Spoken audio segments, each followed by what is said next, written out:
আল্লাহু আল্লাহু আল্লাহু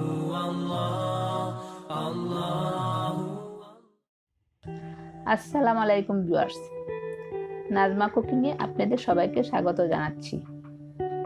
আমার অনুরোধ রইল সম্পূর্ণ ভিডিওটা দেখবেন, তা না হলে বুঝতে পারবেন না।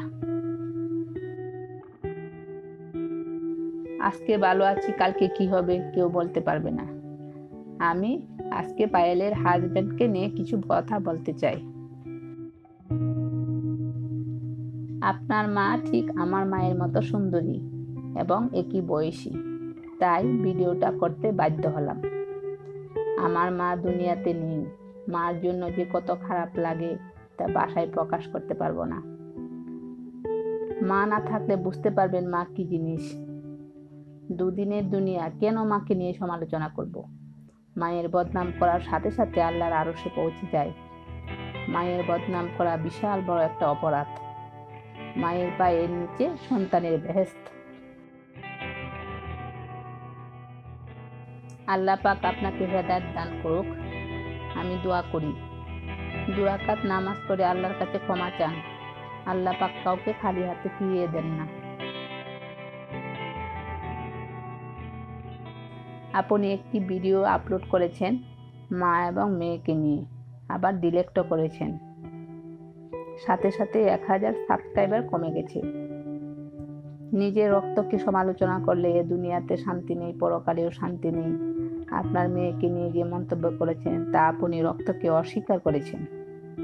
আত্মীয় ছিন্নকারী আল্লাহ পাক কোনোদিন বেহেশতে প্রবেশ করাবেন না। মানুষের জীবনে হয়তোবা একটা অঘটন ঘটে থাকে, সত্যভাবে প্রকাশ করলে এত খারাপ কথা ও গালিগালাজ, লাঞ্ছিত, অপমানিত হতে হতো না। আপনি যে ভিডিওটা দিয়েছিলেন তার সবগুলা কমেন্ট আমি পড়েছি। আপনার মেয়ের খারাপ ও অশ্লীল ছবিগুলো ভিডিওতে দেখানো আপনার হয়তোবা বড় একটা ভুল হয়ে গেছে। যেহেতু আপনার মেয়ে বিবাহিত, বাবা হয়ে মেয়ের জীবনটা নষ্ট করা খুবই একটা জঘন্য কাজ। আপনার মেয়ের ছবিগুলো দেখে অনেকে কমেন্ট করেছেন, আস্তাগফিরুল্লাহ আস্তাগফিরুল্লাহ, বাবা হয়ে এমন কাজটা করতে পারলেন কিভাবে?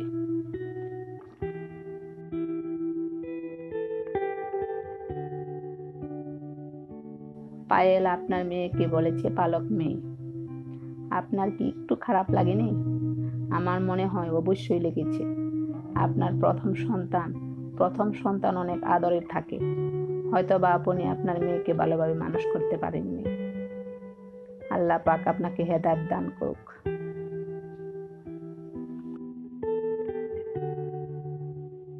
পরিশেষে বলতে চাই, মা, বোন ও সন্তানকে যদি ভালো না বাসেন তাহলে কোনোদিন উন্নতির শিখরে পৌঁছাতে পারবেন না। বোনদের অভিশাপও লাগে। বোন হয়তো বা আপনার জন্য অনেক কিছু করেছেন, সেটা সবসময় মনে রাখবেন। বোনেরা ভাইদের জন্য অনেক কিছু করে থাকে। আপনারা পরিবার পরিজন নিয়ে ভালোভাবে থাকবেন, দোয়া করি। আল্লাহ হাফেজ।